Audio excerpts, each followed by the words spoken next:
Until you make the unconscious conscious, it will direct your life, and you will call it fate. These words from Carl Jung capture the essence of our psychological imprisonment. Today, we're exploring the invisible architecture of your mind, the walls you've built that limit your potential without you even knowing they exist. Imagine living in a cell so familiar you've never questioned its boundaries. I'll show you how your persona, shadow, and archetypal patterns create this invisible prison. The walls may be transparent, but they're just as confining as steel bars. This video will be your key to freedom, allowing you to see these barriers for the first time. The invisible architecture of your mind. What if the walls you keep bumping into aren't made of brick and mortar, but of thought and emotion? What if the ceiling that seems to limit how high you can climb in life exists only in your mind? Most of us navigate through life encountering invisible barriers, moments where we feel stuck, unable to progress despite our best efforts. We blame circumstances, other people, or bad luck. But what if these limitations are actually psychological structures we've built ourselves? Think about that promotion you've always wanted but never pursued, or that relationship pattern you keep repeating despite promising yourself never again. These aren't coincidences or external obstacles. They're manifestations of an invisible architecture that shapes your entire reality from within. Your mind has been constructing these walls since childhood, laying psychological bricks gradually and imperceptibly. Each internalized limiting belief: I'm not creative, I'm bad with money, I always pick the wrong partner, adds another row to these unseen barriers. The process happens so subtly that by the time these walls fully enclose you, they become invisible. Not because they aren't there, but because they feel so natural you mistake them for reality itself. These psychological constructions silently direct your movements, narrow your choices, and filter your perceptions without revealing themselves as the artificial boundaries they truly are. You simply accept that certain possibilities aren't available to you, certain emotions aren't safe to feel, certain thoughts aren't permissible to think. Consider how these barriers manifest in everyday life. You repeatedly find yourself attracted to emotionally unavailable partners because your psychological architecture has established safety parameters that equate emotional distance with security. Or perhaps you've hit the same ceiling in your career multiple times, sabotaging advancement opportunities at crucial moments because an invisible barrier labeled, "I don't deserve success," activates whenever you approach it. These patterns reveal the underlying structure Jung would later identify as autonomous complexes, clusters of thoughts and emotions functioning independently within your psyche. The persistent emotional states that color your experience without clear external causes, background anxiety, unexplained sadness, disproportionate anger, are features of your psychological architecture, rooms within your mental house that you inhabit because they're familiar, even if uncomfortable. Modern neuroscience confirms this through research on neuroplasticity. Your brain physically changes as neural pathways strengthen with repetition, making familiar thought patterns increasingly automatic. When you repeatedly think, "I'm not good at public speaking," you're carving a neural pathway that makes this thought automatic, generating anxiety symptoms at the mere mention of giving a presentation. Your brain builds an invisible wall that activates before you're consciously aware of it. Imagine yourself living in a house with completely transparent walls. You navigate the same paths each day, from bedroom to bathroom to kitchen, never deviating because you've memorized the safe routes. You never question why you take these exact paths or avoid certain areas. You've bumped into those invisible barriers enough times that you unconsciously avoid them. Eventually, you forget the walls are even there. You simply accept that some spaces are inaccessible, some movements impossible. This is precisely how most people live within their minds, navigating around invisible barriers they no longer perceive, accepting limitations they don't remember creating, mistaking self-imposed psychological boundaries for immutable laws of reality. Like that transparent house, your mental architecture remains invisible because you're looking through it rather than at it. Carl Jung recognized this phenomenon decades before modern brain imaging technology. He observed that these unconscious structures don't just shape how we see the world. They literally become the lenses through which we perceive reality, invisible precisely because they're the tools of perception themselves. What would happen if you could suddenly see these walls? The moment you perceive these structures is the moment they begin to lose their absolute power over you. It's like suddenly seeing the transparent walls in your home. You might still walk the familiar paths, but now it's a choice rather than an unconscious limitation. You might press against those walls and discover they're more permeable than you imagined. This awareness creates the first crack in your psychological prison. When you recognize that your limitations aren't objective reality, but subjective constructions. When you see that the ceiling holding you down consists of thought rather than concrete, you create the possibility of reconstruction. Not through willpower, which often strengthens resistance, but by illuminating what has remained in darkness.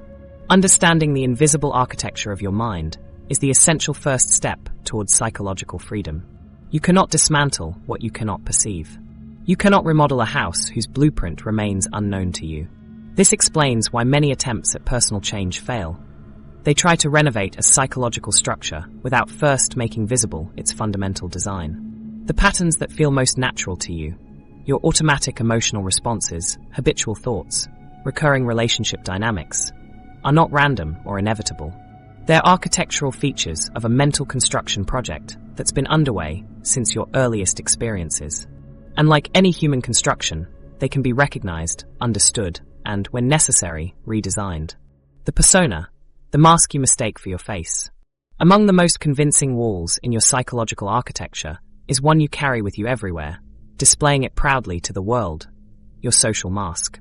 This persona, as Jung called it, wasn't designed to imprison you. Yet for most people, it becomes the most seamless cage they'll ever inhabit, precisely because they mistake the bars for their own skin. Have you ever noticed how different versions of yourself emerge depending on context? The assertive professional, the nurturing family member, the intellectual or playful friend. Each situation calls forth a distinct you, leaving a lingering question about which represents your authentic self. The unsettling truth might be that none of them fully do. Carl Jung identified this phenomenon as the persona, a term borrowed from ancient Greek theatre where actors wore masks to indicate their roles. Your persona is the social mask you've crafted over years to navigate the complex demands of human interaction. It's the version of yourself you present to the world, carefully designed to make specific impressions while concealing aspects of your true nature that might not fit social expectations. This mask serves crucial evolutionary and social purposes. The persona offers protection in a world where complete vulnerability might leave you exposed to rejection or harm. It facilitates belonging by helping you adapt to social norms and expectations. Without some form of social mask, navigating the intricate dance of human relationships would be nearly impossible. We develop these personas instinctively, learning from early childhood which aspects of ourselves earn approval and which trigger disapproval. But here's where the prison walls begin to form. Over time, many people become so thoroughly identified with their persona that they forget it's merely a construct. The mask fuses to their face, and the role becomes indistinguishable from the actor. This over-identification with the persona creates the first, and often most impenetrable wall of your psychological prison. One that feels so natural you may never question its existence. Consider the high-powered executive who brings the same commanding presence to family dinner that she uses in boardroom meetings, unable to shift out of professional mode even in intimate settings. Or the chronic people-pleaser who has lost touch with their own preferences after years of prioritizing others' needs. These personas developed as adaptive responses to specific environmental demands. The executive learned that authority brought respect. The people-pleaser discovered that harmony prevented conflict. Initially protective, these masks became rigid constraints, limiting the full range of human expression and connection. The rigidity of the persona creates a peculiar form of suffering that's difficult to pinpoint. Many people experience a vague but persistent anxiety and emptiness that seems to have no clear source. They achieve external success and meet social expectations, yet something feels profoundly missing. This discomfort stems from the growing disconnect between the persona, the public-facing self, and the deeper, more authentic aspects of identity that remain unexpressed. This disconnection manifests as a sense that you're performing your life rather than living it. Conversations feel scripted, relationships seem superficial, and achievements ring hollow. The energy required to maintain a persona that's diverged from your authentic needs creates a chronic state of low-grade exhaustion. You might find yourself acting exactly as expected, doing everything right, yet feeling strangely absent from your own experience.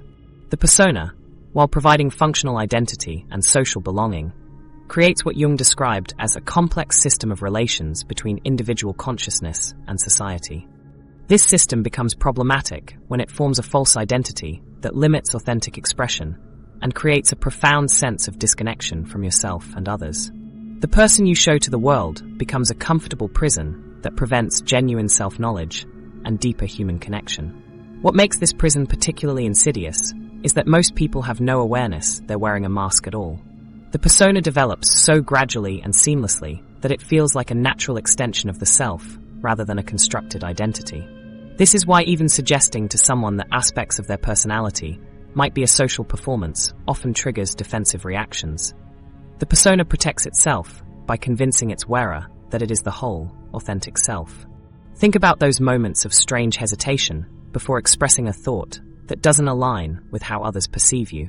That hesitation marks the boundary where your persona stops and something more authentic begins to emerge. Most people retreat from this boundary, unconsciously choosing the safety of the familiar mask over the uncertainty of authentic expression. Each retreat reinforces the persona's dominance and further obscures your awareness of what lies beyond it. Yet there's profound liberation in recognizing the persona for what it is, not your true identity, but a functional interface between your inner world and outer reality. This recognition creates the first significant crack in your psychological prison walls. When you begin to distinguish between the roles you play and the authentic self behind those roles, you gain the freedom to consciously choose when and how to wear your social masks, rather than being unconsciously defined by them. This doesn't mean abandoning your persona entirely. That would be both impractical and unnecessary. The goal isn't to shatter your social mask, but to hold it lightly, to wear it with awareness rather than being worn by it. True psychological freedom comes from expanding beyond its limitations, recognizing it as just one aspect of a much richer and more complex identity. The journey beyond the persona begins with simple awareness, noticing the subtle shifts in how you present yourself in different contexts and questioning whether these adaptations serve functional purposes or have become rigid limitations. You might ask yourself, which aspects of my personality remain constant across all situations? When do I feel most authentically myself? What parts of me rarely see the light of day? These questions illuminate the boundaries between your persona and your deeper identity. The shadow, the hidden puppeteer behind your choices. Those parts of yourself that you've pushed into the darkness don't simply vanish. They grow more powerful in their exile.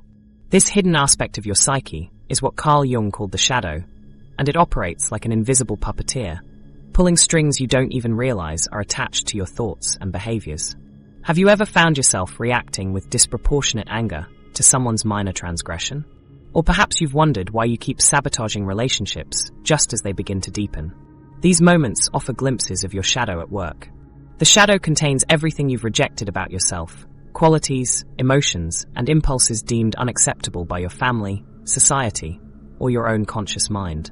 As children, we quickly learn which parts of ourselves earn approval and which parts trigger rejection. The too loud child learns to speak softly. The overly emotional boy learns to suppress tears. The selfish girl learns to put others first. But these rejected qualities don't disappear when banished from consciousness. They simply retreat into the unconscious, where they continue to exert influence beyond your awareness. What makes the shadow particularly insidious is that it operates through psychological compensation. The more vigorously you deny certain aspects of yourself, the more they emerge in distorted, often opposite forms. Consider the person who views themselves as fundamentally generous, but has repressed all feelings of selfishness. This individual might find themselves inexplicably triggered by others who prioritize their own needs, leading to conflicts in relationships that seem to arise from nowhere. The quality they've most firmly rejected in themselves becomes the one they react to most strongly in others. Take Sarah, who prided herself on being unfailingly punctual and organized. When her colleague arrived 5 minutes late to a meeting with a slightly disorganized presentation, Sarah experienced an intense wave of disgust and anger that surprised even her. Her reaction wasn't about the minor delay. It was her shadow revealing her own unacknowledged fear of being perceived as unprepared or chaotic, qualities she'd ruthlessly suppressed since childhood. The shadow exerts powerful influence on our relationships through projection.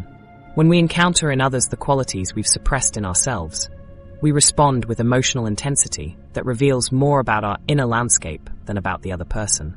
Jung observed that the ego rarely identifies with the shadow, instead attributing these negative qualities to others. Your response to another person will be consistent with your feelings, toward what you've suppressed in yourself.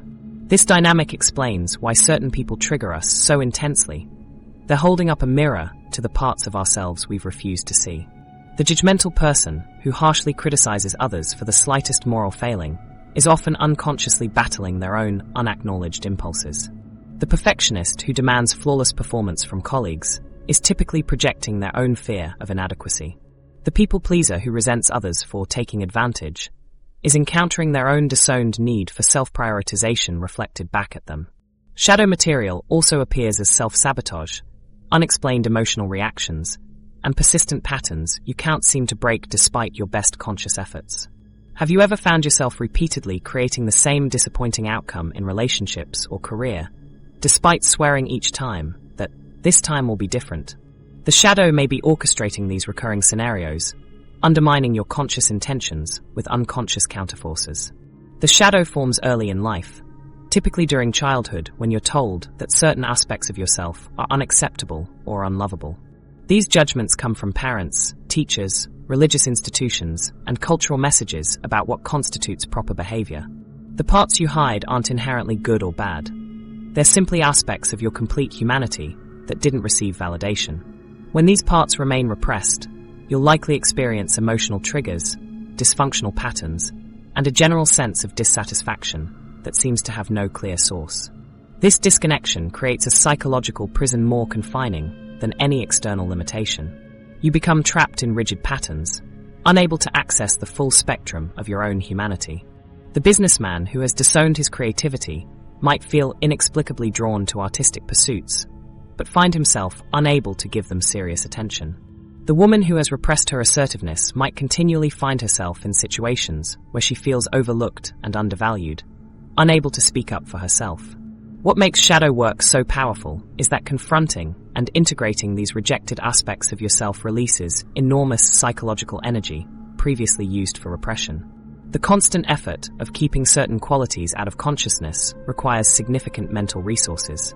When you begin acknowledging these disowned parts, this energy becomes available for creative expression, authentic connection, and meaningful pursuits.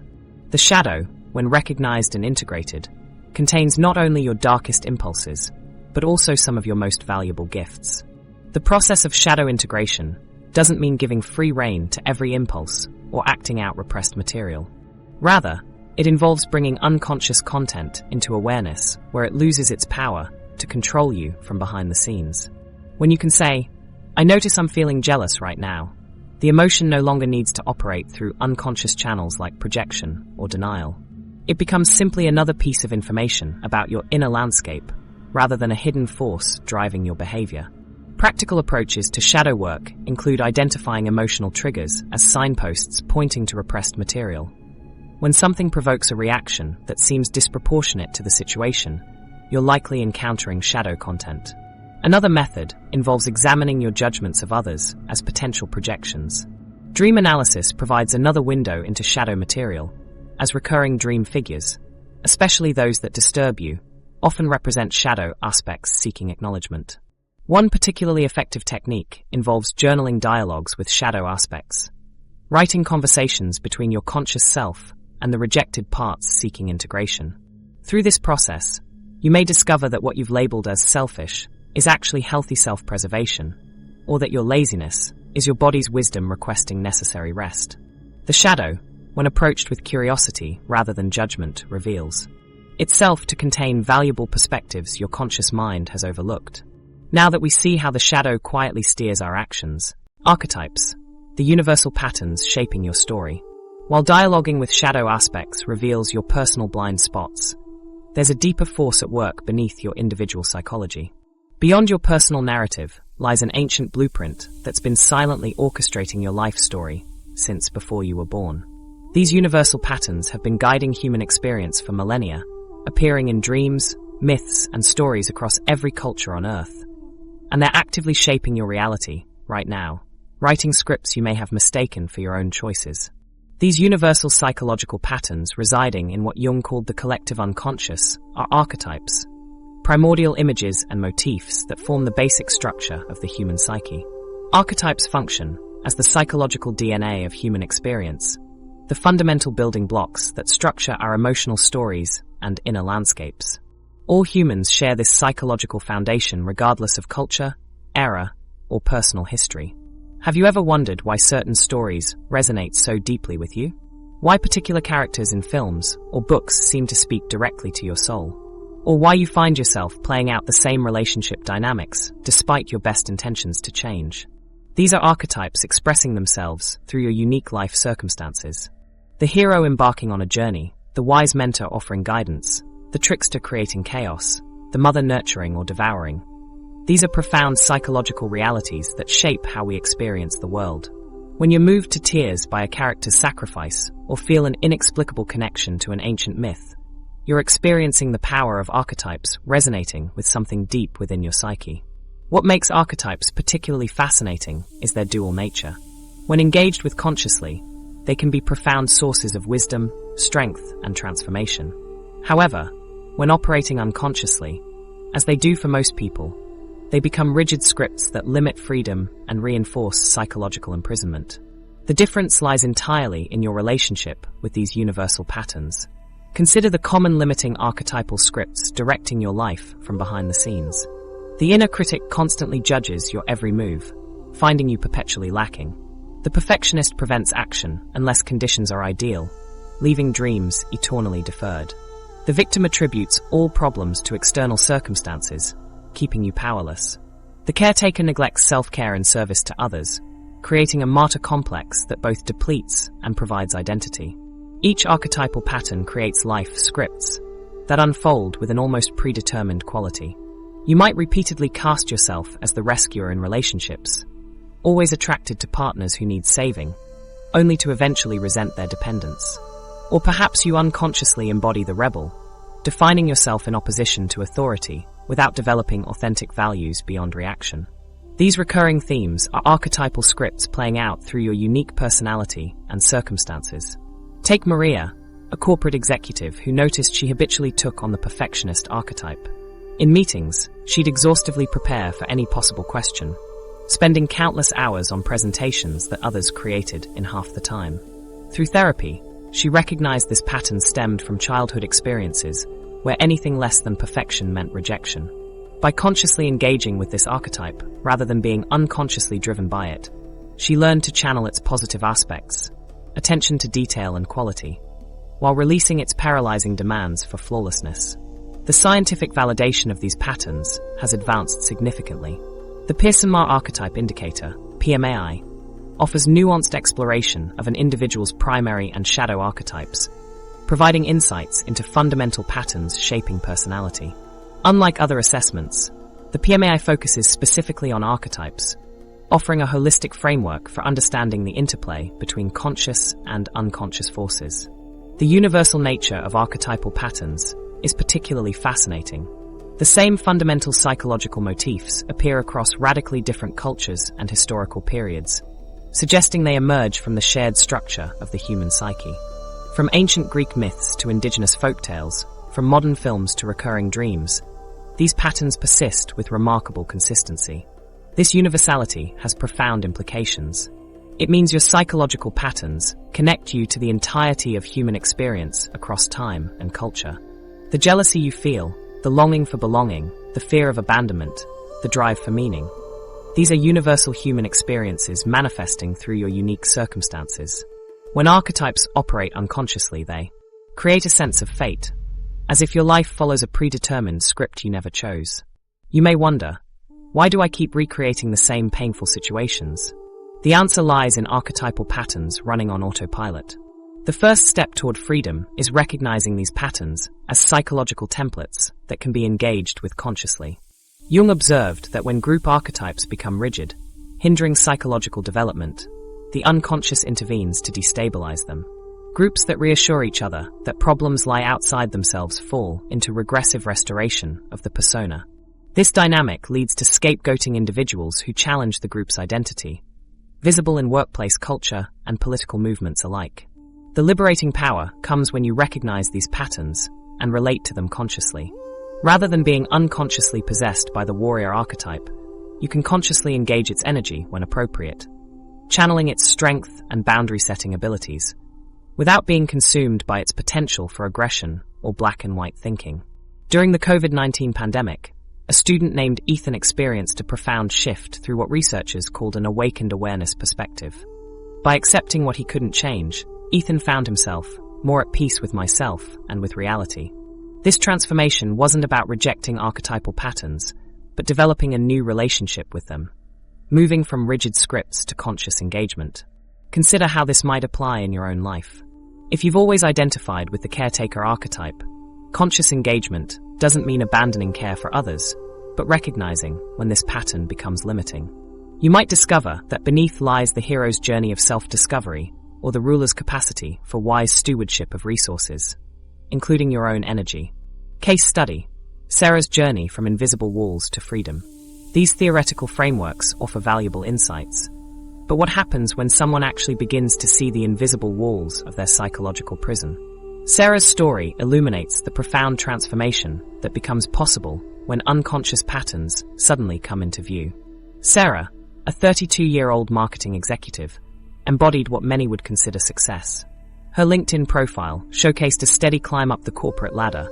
Her Instagram displayed an enviable social life, and her wardrobe and apartment reflected the polished image she had cultivated.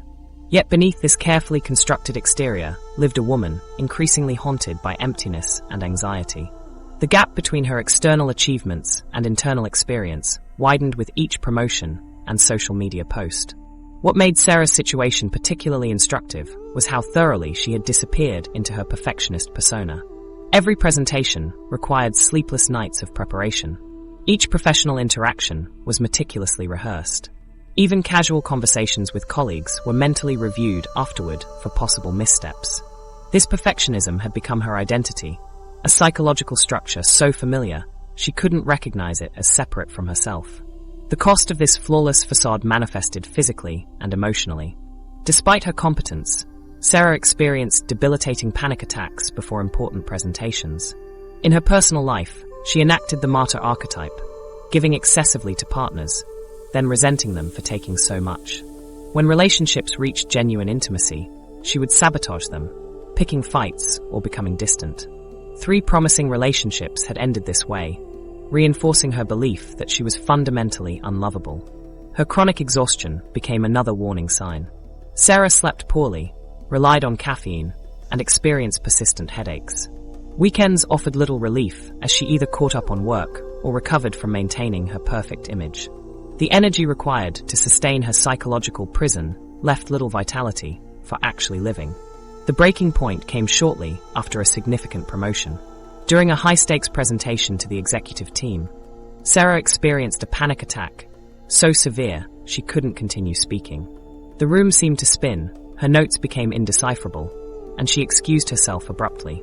In the bathroom, gasping for breath, her carefully constructed facade began to crumble like brittle walls. She faced a moment of clarity. Something was fundamentally wrong with the life she had built. This crisis became the catalyst for Sarah's journey towards seeing her invisible walls. Unlike previous difficulties she had pushed through with sheer determination, this breakdown couldn't be overcome with her usual strategies. She reluctantly began therapy, initially presenting her situation as simple work stress. Her therapist guided her toward exploring deeper patterns, introducing reflective practices she had always been too busy to consider. Through regular therapy sessions, Sarah started recognizing how her perfectionist persona had developed as a childhood response to conditional love. Her parents had celebrated achievements, but showed discomfort with emotional expression, inadvertently teaching her that performance equaled worthiness. This realization was initially devastating. The foundation of her identity was revealed to be a defensive structure rather than her authentic self. Journaling became a crucial practice in her journey. She started with simple reflections, but moved to deeper explorations. One pivotal entry read, "I realize today that I've been performing my entire life. Even when I'm alone, I'm performing for an imaginary audience. Who would I be if I stopped?" This question allowed her to experiment with ways of being not defined by achievement or approval. Meditation, something Sarah had previously dismissed as too woo-woo, became another essential tool. The practice of observing her thoughts rather than being captured by them created a crucial gap between her awareness and mental content. In this space, she could begin to recognize habitual patterns as they emerged rather than being unconsciously driven by them. Over months of consistent practice, Sarah began experiencing profound shifts. Recognizing her persona as a constructed identity allowed her to experiment with authentic expression. In professional settings, she began speaking more spontaneously rather than rehearsing every comment. She shared appropriate vulnerabilities with trusted colleagues and stopped equating her professional role with her worth as a human being. Her shadow work revealed suppressed anger that had been leaking out as passive aggression. By acknowledging this anger and learning to express it constructively, her relationships transformed. She set clearer boundaries, communicated her needs directly, and found that authentic assertiveness earned her more respect than her previous conflict avoidance style. Her conscious engagement with the martyr archetype proved particularly powerful. Sarah realized this pattern stemmed from a belief that her needs were less important than others. By recognizing this unconscious script, she could begin rewriting it. In her next relationship, she practiced expressing her own needs and accepting care from her partner. Simple acts that felt revolutionary given her previous patterns. The techniques that served as Sarah's bridge from psychological imprisonment to greater freedom included specific shadow work exercises. She practiced noting when she harshly judged others, then asking, "What might this reveal about aspects of myself I'm denying?" This reflective practice gradually unveiled patterns that had been invisible to her. Metacognitive awareness strategies helped Sarah create space between herself and her thoughts. She developed the habit of pausing before responding in triggering situations, asking herself, "What's really happening here?" This brief reflection often revealed that her reactions stemmed from old scripts rather than present circumstances. Another powerful technique was active imagination, a practice where Sarah would dialogue with different aspects of herself through writing. By giving voice to her inner critic, perfectionist, and martyr, she could begin understanding their protective intentions while renegotiating their role in her psyche. Shadow work, illuminating what hides in the dark. Option 3 offers the most compelling hook. Let's explore those shadow elements operating from complete exile. While Sarah made progress through conscious dialogue with her inner figures, the most powerful forces shaping your reality often lurk in territories you've deliberately avoided exploring. These are the aspects of yourself that you've suppressed and exiled completely. Psychological fragments operating from such profound darkness that you don't even recognize their existence, let alone their influence on your daily choices. The shadow self represents your repository of everything deemed unacceptable. These rejected parts don't disappear when disowned. Instead, they form an underground resistance movement within your psyche, continuing to exert influence while remaining invisible to conscious awareness. This creates a fascinating paradox. The aspects you've fought hardest to eliminate often become the most powerful forces directing your behavior from behind the scenes. Think of your shadow as the hidden ingredients in a secret recipe. Though invisible on the menu, these components fundamentally alter the flavor of your life. You may not list them among your traits, yet they silently transform every experience and decision you make. Shadow work provides a methodical approach to identifying and eventually integrating these exiled aspects back into conscious awareness. Unlike comfortable self-improvement practices, shadow work demands courage precisely because we've rejected these elements for compelling reasons. They threatened our identity, contradicted our values, or risked our belonging in important social groups. Initial resistance toward exploring these buried territories signals you're approaching something significant. Before diving into techniques, consider what awaits on the other side of this challenging work. Released energy previously consumed by repression, access to qualities you've denied yourself, improved self-esteem, stronger relationships, healthier coping mechanisms, and the ability to silence negative self-talk that operates unchecked from the shadows. Here are the primary gateways into shadow work. The emotional trigger method reveals shadow material through disproportionate reactions. When someone's behavior provokes intense irritation, disgust, or overwhelming admiration, you've found a signpost. Ask, why does this particular behavior affect me so strongly? The intensity often reveals a disowned aspect of yourself seeking recognition.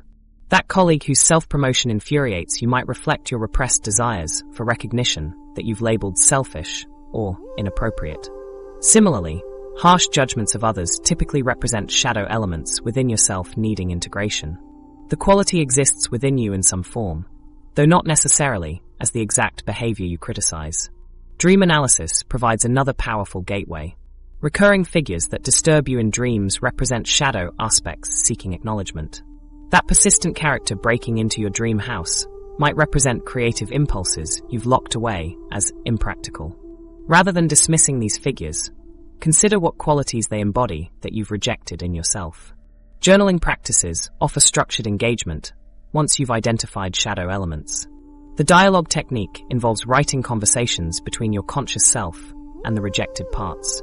Begin by naming the shadow aspect, perhaps my inner critic or my repressed anger. Then allow it to speak through your writing. What does it want you to know? What purpose has it served? This practice builds a bridge between conscious awareness and unconscious material. Meditation focused specifically on self-reflection helps observe judgments without immediately identifying with them. Creating artwork expressing typically suppressed feelings can bypass rational defenses.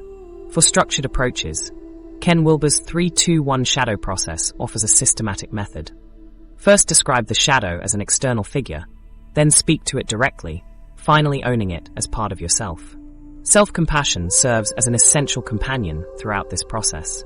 When encountering aspects that feel shameful or frightening, practices like metta, loving-kindness meditation, create emotional resilience needed to face these elements without being overwhelmed. Body scan meditation helps identify where emotional tension manifests physically, often revealing shadow material stored in the body rather than the conscious mind. This work can be emotionally challenging, especially when dealing with trauma or deep-seated issues. Working with a qualified mental health professional provides crucial support, guidance, and a safe space. This is particularly important if you've experienced trauma or have underlying mental health conditions. A therapist ensures exploration happens safely and constructively. The benefits extend far beyond resolving specific patterns. You'll embrace your full humanity rather than just the acceptable parts. Relationships strengthen as you project less onto others and respond more authentically. You develop healthier coping mechanisms as unconscious strategies become conscious choices. Perhaps most importantly, you gain the ability to confront regrets and transform your relationship with yourself. Shadow integration isn't about perfecting yourself, but becoming whole. The parts you've exiled often contain your greatest gifts, creativity, passion, power, waiting to be reclaimed. By turning toward what you've turned away from, you discover not monsters, but missing pieces of your authentic self. Metacognitive awareness, becoming the observer of your mind. Beyond working with shadow material lies an even more fundamental skill, the ability to witness your own thinking process as it unfolds. That flash of recognition when you catch yourself mid-pattern isn't just a random occurrence. It's the doorway to a different kind of mental freedom that neuroscientists have discovered actually changes the physical structure of your brain. Think about the last time you found yourself deep in a spiral of anxiety or anger and suddenly stepped back, noticing, I'm doing that thing again. That moment, that tiny gap between you and your thoughts, contains tremendous power. This capacity to observe your mental processes, rather than being completely fused with them, is what psychologists call metacognitive awareness. Most of us spend our lives completely identified with the contents of our minds. We don't think thoughts, we are our thoughts. We don't experience emotions, we become them entirely. This complete fusion with our mental experiences creates an invisible prison more constraining than physical walls. When you're completely identified with your thoughts, you have no freedom to choose a different response. You're simply carried along by the current of your mental habits. Metacognitive awareness creates a crucial space between stimulus and response. When someone criticizes you, your default reaction might be immediate defensiveness or withdrawal. But with metacognitive awareness, you might notice, I'm having that familiar feeling of being attacked and wanting to defend myself. And in that moment of recognition, you gain the freedom to choose differently. One powerful practice for developing this awareness is noting. This mindfulness practice involves simply labeling thoughts and emotions as they arise. Planning, worrying, remembering, judging. The magic happens not in the labeling itself, but in the subtle separation it creates between you and your mental content. By naming a thought, you acknowledge that you are not the thought, you're the awareness observing it. This simple practice, done consistently, begins to weaken the automatic identification with mental content. Thought watching takes this further. Set aside 10 minutes daily to observe your mind's activity without engaging with it. Sit comfortably. Close your eyes. Watch the parade of thoughts move across your awareness. Don't try to change them, just notice them, like clouds passing across the sky. Many people are shocked to discover how chaotic and repetitive their thought patterns actually are. This realization alone can be transformative. You begin to see the mechanical nature of thoughts that previously seemed so compelling. The pause practice offers a practical application. This involves creating a brief 3-second pause before responding in triggering situations. When your partner makes that comment that usually sparks an argument, or when your boss sends an email that normally sends you spiraling, simply pause. In that tiny window, notice what's happening in your body and mind. This pause interrupts the automatic circuit between trigger and reaction, creating room for a response that aligns with your deeper values. These practices gradually develop what some traditions call witness consciousness, a stable awareness that exists apart from your psychological content. This witness isn't another part of you. It's the fundamental awareness that can observe all parts without being caught in their drama. Through regular meditation, this capacity becomes more accessible in everyday life. Neuroscience validates what contemplative traditions have taught for centuries. When you practice metacognitive awareness, you're changing your brain. Research shows the paralimbic network, which plays a key role in monitoring behavior and adjusting beliefs, becomes more active with metacognitive training. This higher-order thinking strategy becomes critical in how we make sense of experiences. The gap of awareness created through metacognitive practices is where neuroplasticity works its magic. When you catch yourself in a habitual pattern and pause, you create conditions for new neural pathways to form. Without this awareness, you're strengthening existing circuits with each repetition. With awareness, you open the possibility for genuine change at the neurological level. Regular self-reflection amplifies these benefits. Take time each day to ask yourself, what was I thinking when I reacted that way? Or, what could I have done differently? Some find journaling particularly effective. Documenting triggers and responses often reveals hidden patterns. Consider this practitioner's experience. Today I noticed that when Mark questioned my project timeline, I immediately felt that familiar tightness in my chest, and the thought, he thinks I'm incompetent, arose. Instead of launching into my usual defensive explanation, I took 3 breaths and recognized this as my old pattern. I was able to simply provide the information he needed without the emotional charge. The conversation was so much more productive. What's valuable about metacognitive awareness is that it doesn't require you to change your thoughts. The awareness itself transforms. When you consistently observe a pattern without judgment, it begins to lose its automatic quality. Neural pathways strengthened through years of repetition gradually weaken when they're no longer automatically activated. For beginners, mindfulness meditation provides an accessible entry point. Start with just 5 minutes daily of noticing your breath.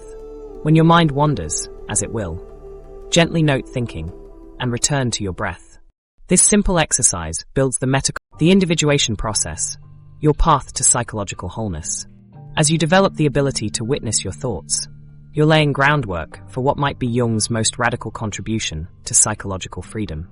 Unlike conventional self-improvement that often has you fighting against parts of yourself, individuation invites something entirely different. What would change if instead of trying to be perfect, you committed to becoming completely, authentically you, shadow, persona, and all? This witnessing awareness creates the foundation for true psychological integration.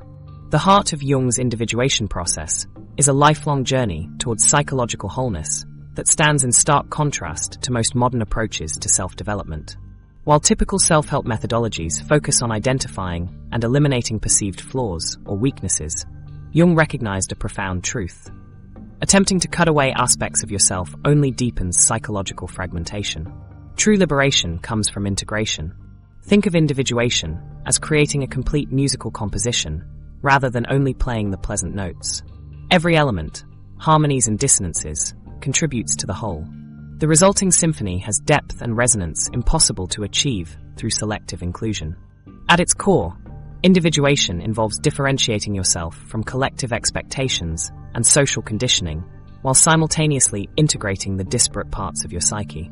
This isn't about rebellion, but about discovering which social norms actually align with your authentic self, and which ones you've adopted unconsciously. The process requires both connecting with your unique individual expression and recognizing the universal patterns that connect you to all of humanity. What makes individuation particularly challenging is that it operates through paradox. You become more uniquely yourself precisely by acknowledging the universal archetypes that structure human experience across cultures and time periods. You become more whole by embracing the tensions and contradictions within yourself. You become more authentic by wearing your persona with conscious awareness rather than unconscious identification.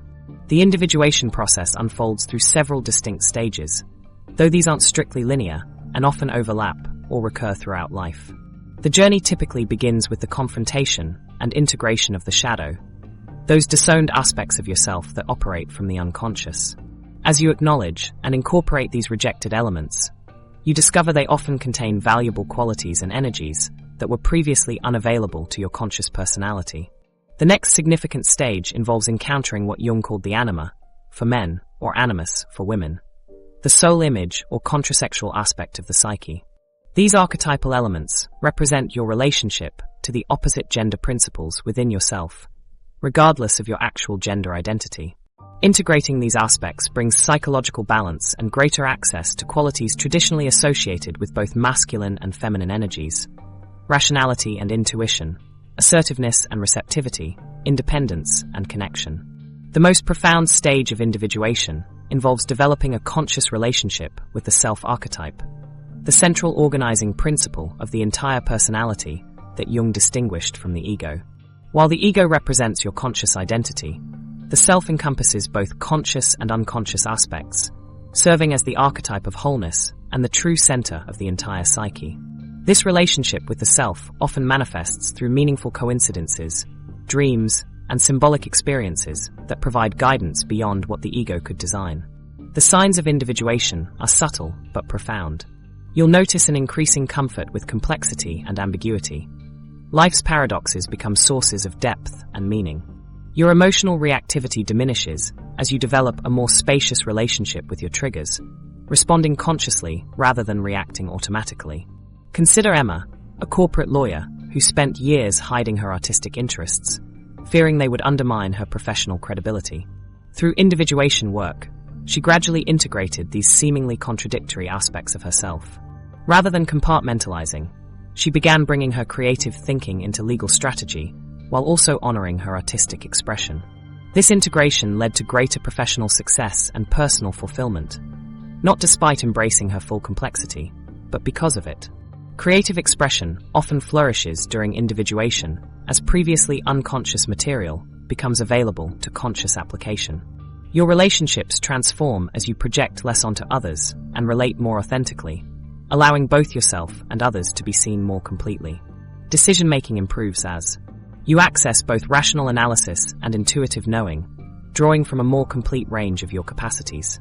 Perhaps most significantly, individuation leads to what Jung considered the ultimate aim of human development: discovering and experiencing a profound sense of meaning and purpose. This isn't about achieving external markers of success, but about feeling a deep resonance between your unique existence and something larger than yourself. The individuated person transcends narrow ego concerns without abandoning practical engagement with the world. This process opposes our culture's fixation on self-improvement as self-correction. Rather than treating parts of yourself as problems to be solved, individuation invites you to approach each aspect of your psyche with curiosity. What purpose might this challenging trait serve? What wisdom might it contain? What happens when I relate to it consciously rather than being unconsciously driven by it? The freedom that emerges through individuation isn't about escaping limitations, but transforming your relationship to them. The individuated person still experiences the full spectrum of human emotion and challenge, but relates to these experiences from a more centered, integrated position.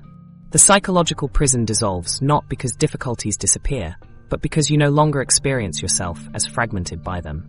When facing criticism, rather than becoming defensive or harshly self-critical, you might access a more balanced perspective that can evaluate feedback without losing your center.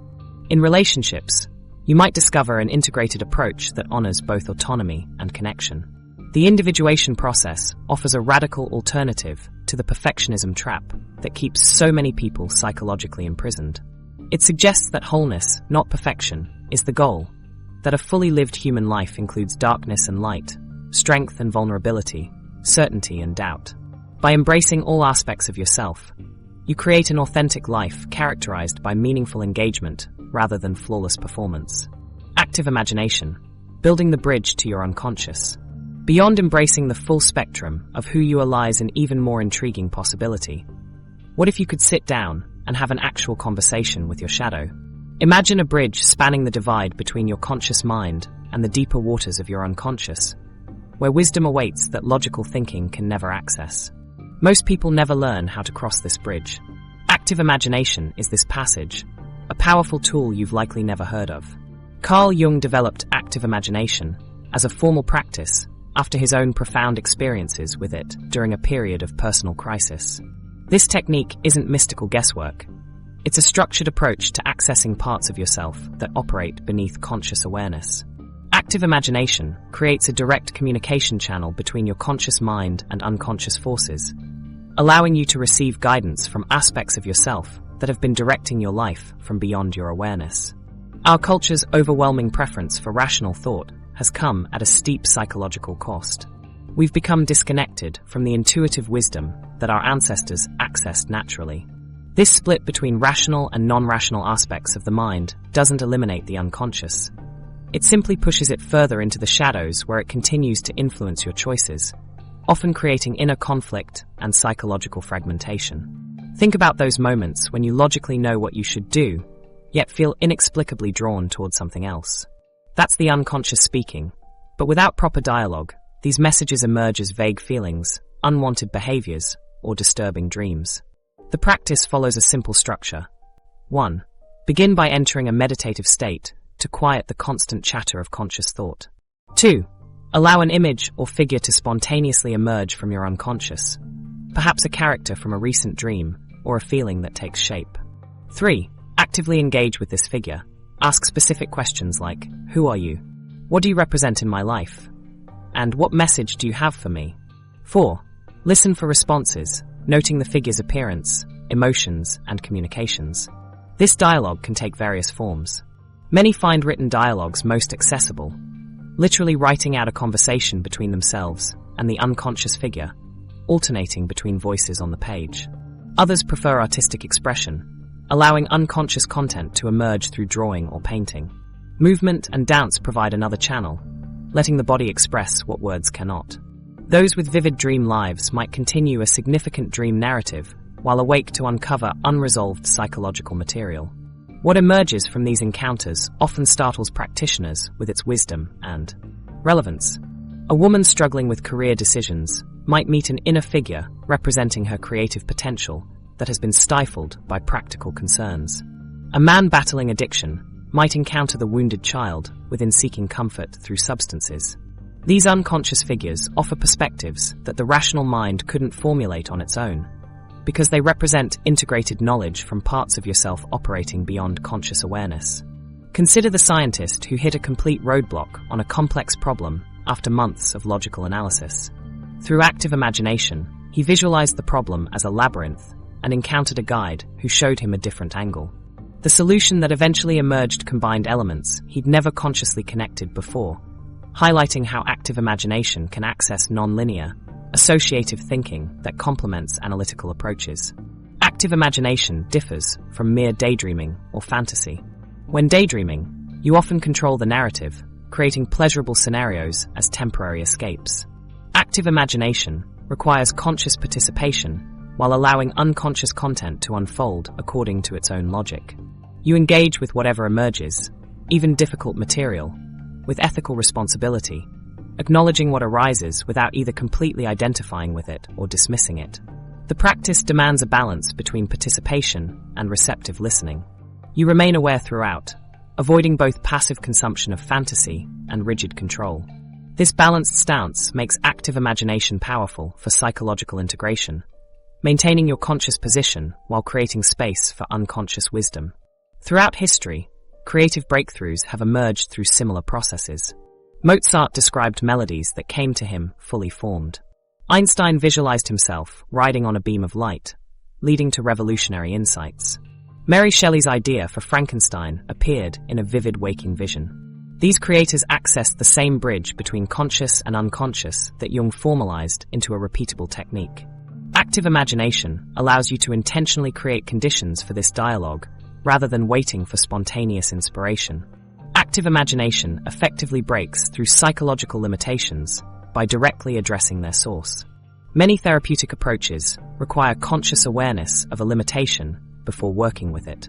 Active imagination creates dialogue with aspects of yourself hidden from view, the parts operating in your blind spots, allowing you to uncover and transform unconscious patterns shaping your life without your knowledge. The technique implements Jung's individuation process in daily life. By engaging with various aspects of your psyche as distinct figures with their own perspectives, you gradually integrate these elements into a more cohesive whole. The inner critic that once manifested as constant self-judgment might transform into a constructive guide, offering genuine discernment. The fearful part that prevented risk-taking might reveal its protective intentions and find new ways to support your growth. These transformations occur not by eliminating aspects of yourself, but by changing your relationship to them. This is the profound shift that active imagination facilitates.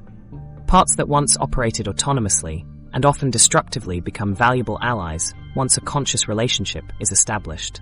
The very forces that once contributed to your psychological imprisonment become partners in your liberation. Your liberation roadmap. First steps to freedom. While understanding these psychological principles intellectually is valuable, what's often missing is the practical bridge between theory and transformation. The difference between those who remain imprisoned and those who achieve genuine psychological freedom isn't knowledge, it's implementation. The systematic application of specific practices creates a pathway that few people ever discover, yet it's accessible to anyone willing to commit to the process. The integration of various techniques into a practical, sequential approach creates a proven roadmap you can begin implementing today. This approach acknowledges the challenges you'll face along the way. Your unconscious mind naturally seeks homeostasis, resisting change even when beneficial. Additionally, various external forces, from social media algorithms to workplace cultures, often benefit from your continued limitation, creating subtle pressure to remain within familiar constraints. This liberation process consists of 4 essential components. 1. Daily journaling, the foundation upon which all other practices build. This specific type of journaling focuses on identifying recurring emotional patterns and triggers in your daily life. Begin with prompts designed to reveal the influence of your persona, shadow, and archetypal patterns. Questions like, what triggered a disproportionate emotional reaction today? Or, what qualities in others irritated me most? Create windows into shadow material you might otherwise miss. Once you notice these patterns, you can't simply unnotice them. The act of recording your emotional responses creates distance between you and those reactions. You begin to see yourself as the observer of emotions, laying the groundwork for deeper awareness. 2. Regular meditation practice. Focus specifically on developing the observer self. This practice effectively dismantles psychological barriers through metacognitive awareness, the ability to watch your thinking process with curiosity rather than judgment. Start with just 5 minutes daily of noting practice, labeling thoughts and emotions as they arise without elaborating. Planning, worrying, remembering. This technique creates valuable separation between you and your mental content. As comfort grows, gradually increase meditation time. The development of observer consciousness becomes the key unlocking all other aspects of psychological liberation. 3. Weekly shadow work exercises, strategically structured to build confidence and capacity over time. The key principle is progression, beginning with your least threatening shadow aspects before addressing deeper material. Start with the trigger reaction method, noticing what provokes a disproportionate response in daily life. Later, advance to the projection recognition technique, examining qualities you judge harshly in others as potential shadow elements within yourself.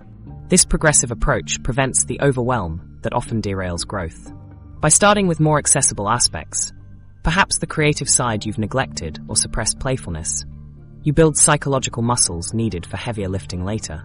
4. Active imagination sessions, establishing ongoing dialogue with unconscious figures. This practice creates direct communication with parts of your psyche operating autonomously behind the scenes. Begin with friendly or neutral figures before engaging challenging ones. Start by imagining yourself entering a peaceful garden and inviting a guide figure to appear, rather than immediately confronting your inner critic.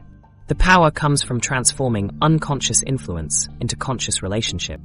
A figure that once operated as an invisible saboteur can become a valuable ally once communication is established. What makes this approach effective is how each practice reinforces the others. Journaling reveals specific content for shadow work. Meditation creates the psychological space to observe patterns rather than being captured by them. Shadow work provides material for active imagination dialogues. And active imagination sessions yield insights that deepen journaling. This interlocking system creates a self-reinforcing cycle of liberation. When resistance appears, forgetting to journal, feeling unusually sleepy during meditation, or suddenly dismissing the entire process, recognize these as signs you're approaching significant material.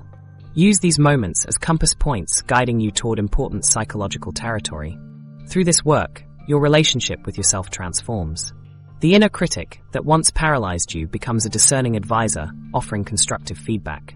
The perfectionism that prevented you from starting projects evolves into healthy standards that inspire excellence without paralyzing you. The people-pleasing tendency that exhausted you develops boundaries that allow authentic connection instead of resentful compliance. These practices create lasting neural change. Through consistent application, you rewire the neural pathways, maintaining your psychological prison. Automatic reactions develop into conscious responses. Rigid identification with limiting self-concepts transforms into flexibility and choice. Fragmentation between conscious and unconscious aspects evolves into growing integration and wholeness. This roadmap doesn't require special circumstances, expensive retreats, or rare talents. Only your consistent attention and willingness to look honestly at yourself. Many people glimpse their psychological barriers, but lack the structured approach needed to systematically dismantle them. The 4-part methodology provides that structure, creating a clear path from intellectual understanding to embodied transformation. When you implement these practices, you're not just developing new habits, you're fundamentally reshaping your relationship with yourself. Your emotional responses, which once seemed fixed and automatic, become choices available to your conscious awareness. The parts of yourself you once rejected or feared become integrated aspects of a more complete identity. The work of psychological liberation isn't instantaneous. It unfolds gradually, with each mindful practice creating tiny fissures in the walls that have contained you. What makes this journey worthwhile is the profound authenticity waiting on the other side of integration. As you engage with shadow work and meditation, genuine freedom emerges from wholeness. These practices create neural pathways that bypass old limitations, revealing new possibilities. Imagine a life without invisible walls dividing your true self. In the description below, you'll find a worksheet with all our techniques. Remember what Jung wisely noted: